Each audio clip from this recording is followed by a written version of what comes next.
कि सिर्फ Muslim women day मनाएंगे, दूसरे कम्युनिटी का नहीं मनाएंगे। आप ये कहना चाह रहे हैं कि हमारी हिंदू बहनें, हमारी दलित बहनें, हमारी ओबीसी बहनें, सबका एम्पावरमेंट हो चुका है। क्या आपका ने रिकॉर्ड है बताइए। तो ये सिर्फ धोखा और फरेब है।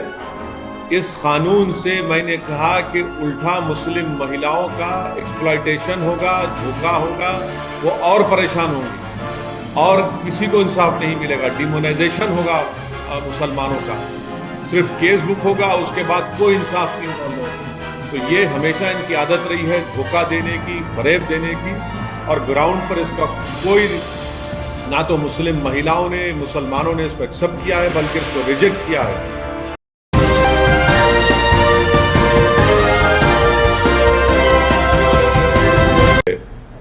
कि वो देश की जनता को धोखा और फरेब हमेशा देती आई है। तो आज का ये नाम निहाद सो कॉल्ड जो दिन मनाया जा रहा है वो एक धोखा और फरेब है।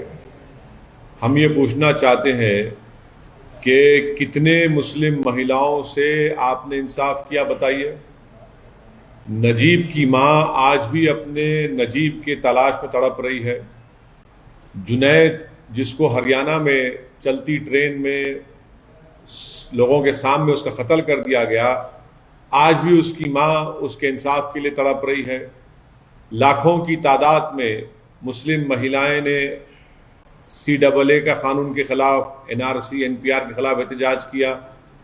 आज भारत में सबसे ज़्यादा अगर इलिटरेट है फीमेल्स में तो मुस्लिम महिला हैं। उसके लिए मोदी सरकार ने क्या किया। सबसे ज़्यादा अगर ड्रॉप आउट होता है तो मुसलमानों का और उसमें मुस्लिम महिलाओं का। तो क्या आपने ये कानून बनाकर एक धोखा दिया है। ये कानून अनकॉन्स्टिट्यूशनल है, इसीलिए सुप्रीम कोर्ट में इसको चैलेंज कर दिया गया है। ये इक्वालिटी के खिलाफ है। ये मुस्लिम लोगों को डिमोनाइज करने के लिए कानून बनाया गया। और हम मोदी सरकार से पूछना चाहते हैं कि सिर्फ मुस्लिम वुमेन डे मनाएंगे, दूसरे कम्युनिटी का नहीं मनाएंगे। आप ये कहना चाह रहे हैं कि हमारी हिंदू बहनें, हमारी दलित बहनें, हमारी ओबीसी बहनें, सबका एम्पावरमेंट हो चुका है। क्या आपका ने रिकॉर्ड है बताइए। तो ये सिर्फ धोखा और फरेब है। इस कानून से मैंने कहा कि उल्टा मुस्लिम महिलाओं का एक्सप्लॉयटेशन होगा, धोखा होगा, वो और परेशान होंगी और किसी को इंसाफ नहीं मिलेगा। डिमोनाइजेशन होगा मुसलमानों का, सिर्फ केस बुक होगा, उसके बाद कोई इंसाफ नहीं होगा उन लोगों पे। तो ये हमेशा इनकी आदत रही है धोखा देने की, फरेब देने की, और ग्राउंड पर इसका कोई, ना तो मुस्लिम महिलाओं ने, मुसलमानों ने इसको एक्सेप्ट किया है, बल्कि इसको रिजेक्ट किया है।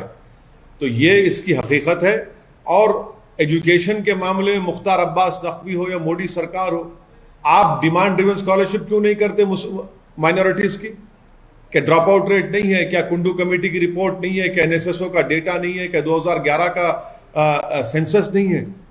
सिर्फ धोखा और फरेब और ऑप्टिक्स के लिए किया जाता है सब चीजें। ये सर, मुख्तार अब्बास नकवी ने ये कहा है कि लोग इसको सपोर्ट कर रहे हैं और कुछ क्रिमिनल एक्टिविटीज जो कौन सपोर्ट कर रहे हैं?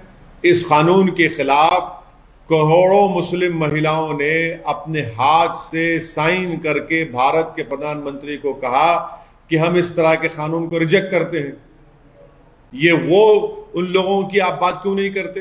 ग्राउंड पर इसका कोई इंप्लीमेंटेशन नहीं है। बर्डन ऑफ प्रूफ मुस्लिम महिलाओं पर डाल दिया गया। और आप इसको ये कह रहे हैं कि अगर कोई जेल को भी जाएगा तो शादी रहेगी। इस मुल्क में अगर कानून बनाना है, मैं मोदी सरकार को कह रहा हूं कि डिजर्शन पर कानून बनाइए। वो मर्द जो अपनी बीवी को शादी भी करते हैं और अपने साथ नहीं रखते, उनको छोड़ देते हैं, डिजर्शन पर कानून बनाइए ना। आप डिजर्शन पर कानून नहीं बनाते। और अगर इस कानून के तहत किसी मुसलमान को सजा होगी तो 3 साल और नॉन मुस्लिम को होगी तो 1 साल। क्या कर रहे हैं आप? डेमोनाइज कर रहे हैं पूरी कम्युनिटी को, और मुस्लिम महिलाओं से ये नाइंसाफी और एक्सप्लॉयटेशन और ज्यादा होगा इस कानून के तहत।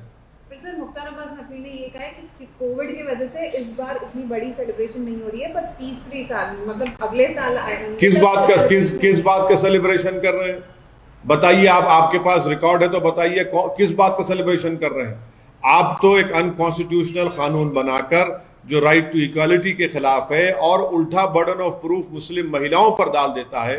इस देश को जरूरत है तो डिजर्शन के खिलाफ कानून बनाने के लिए जो इर्रेस्पेक्टिव ऑफ रिलीजन कास्ट सब पे अप्लाई होगा, वो कानून नहीं बना रहे। ये सिर्फ धोखा और फरेब है, इसका इंसाफ से दूर दूर तक कोई ताल्लुक नहीं है। बीजेपी के लीडर्स ये कह रहे हैं कि पीएम मोदी के जो हर एक डिसीजन है वो सारे इंप्लीमेंट हुए हैं, चाहे वो राम मंदिर हो या आर्टिकल 370 का रिप्लेसमेंट हो या फिर रिडक्शन 80% रिडक्शन इन ट्रिपल तलाक केसेस। कौन सा 80% है, कौन सा डेटा है बताइए, चलिए देश सामने रखिए, कहां से लाए डेटा?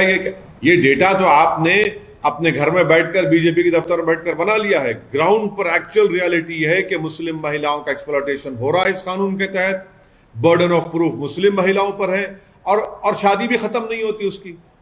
तो ये एम्पावरमेंट अगर मुसलमान और मुसलमान महिलाओं का चाहते हैं तो आप नजीब की मां से इंसाफ करिए, आप जुनैद की मां से इंसाफ करिए, आप पीलू खां के घर वालों से इंसाफ करिए, आप अखलाक के घर वालों से इंसाफ करिए, आप अकबर खां के घर वालों से इंसाफ करिए, अलीमुद्दीन अंसारी के घर वालों से इंसाफ करिए, जो जिनको गौरक्षकों ने मारा, उन खातिलीन, उन कन्विक्टेड लोगों को बीजेपी के लोग जाकर फूल का माला पिनाते और आप आकर हमको कह रहे हैं कि आप मुस्लिम महिलाओं से इंसाफ कर रहे हैं। डिमांड ड्रिवन स्कॉलरशिप आप नहीं करते, इलिटरेसी रेट हाई है, कुछ नहीं करते, और आप सिर्फ एक धोखा और फरेब की इनकी हमेशा सियासत रही है, उसी पर बीजेपी चल रही है।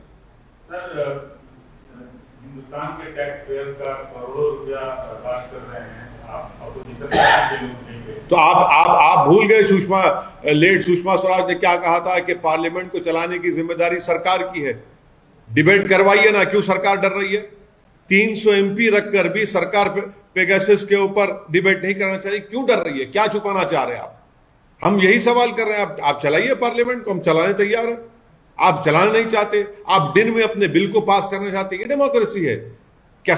पार्लियामेंट को चलाना सरकार की जिम्मेदारी नहीं है। अपोजिशन अपनी बात को रखेगा, आप सुनिए, आपको एक्सेप्ट करना है मत करिए, मगर हमको बात रखने का तो मौका नहीं दिया जा रहा है।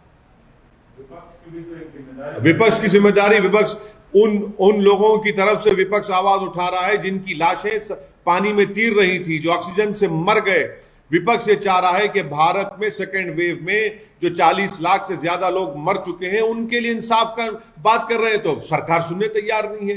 विपक्ष ये चाह रहा है कि आप फोन टैप कर रहे हैं उन लोगों का जो आपके खिलाफ है। विपक्ष चाह रहा है कि आपने वो सॉफ्टवेयर लिया नहीं, मैलवेयर लिया नहीं लिया, आपने NSO से खरीदा नहीं खरीदा, आप उसका जवाब देने तैयार नहीं है।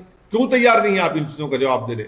विपक्ष ये पूछ रहा है कि किसान इतने महीनों से एहतजाज कर रहा है, आप उनकी बात सुनने तैयार नहीं है। तो सरकार सिर्फ खुद जिम्मेदार है। आज पार्लियामेंट अगर नहीं चल रही है तो मोदी सरकार इसकी जिम्मेदार। सर, उत्तर प्रदेश में आपने पहले ऐलान किया कि हम चुनाव लड़ेंगे। अभी प्रधानमंत्री से लेकर तमाम बड़े नेताओं, अमित शाह से लेकर तमाम बड़े नेताओं का वहाँ शेड्यूल तय हुआ चुनाव प्रचार के लिए। आपको क्या लगता है कि आप इस तरह से स्टार कैंपेनर पार्टी के उनके जाएंगे क्या? हाँ, बीजेपी की हालत खराब है वहां पर।